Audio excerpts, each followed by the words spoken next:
It's time for another demo showcase. It's Hex, and today we have 3 new demo titles to scratch your fantasy itch. So let's jump into brand new worlds together, shall we?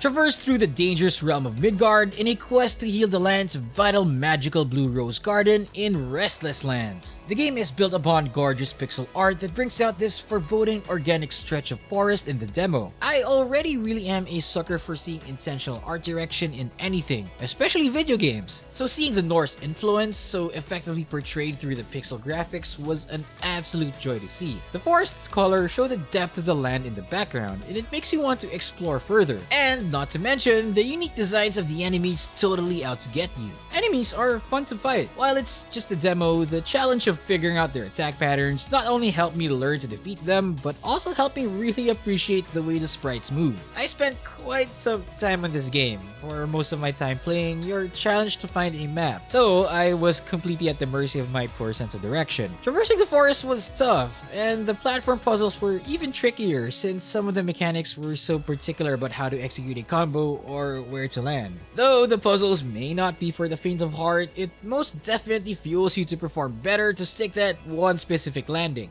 It's definitely for gamers who don't easily back down from a challenge and who have a little love in their heart for Norse mythology.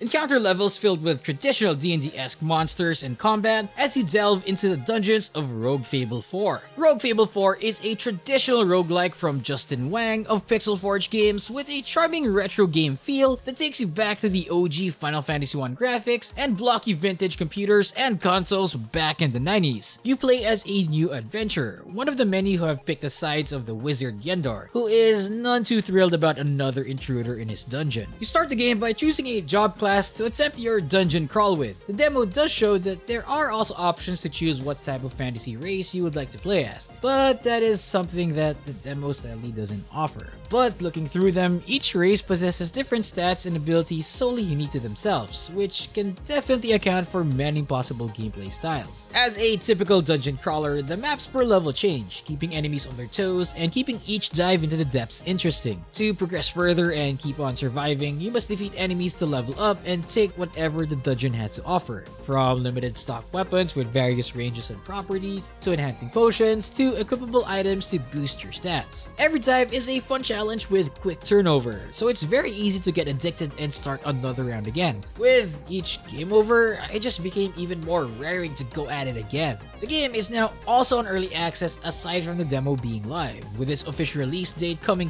this January 26, 2025.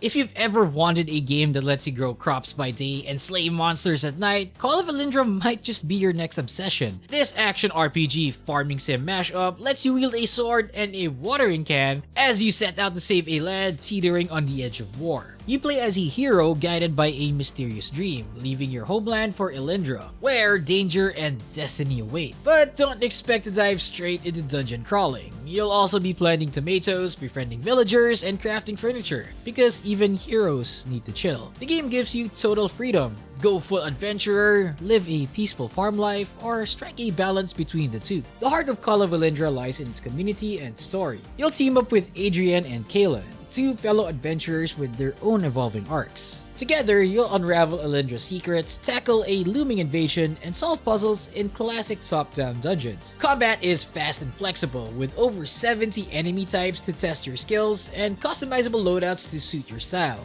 Visually, Call of Elyndra blends old-school Zelda vibes with cozy Stardew Valley charm, but manages to carve its own unique identity. The varied landscapes, from serene forests to frigid mountain peaks, are filled with tribes needing your help, each with distinct cultures and challenges. And if farming games usually skimp on story, that's where Call of Elyndra stands out.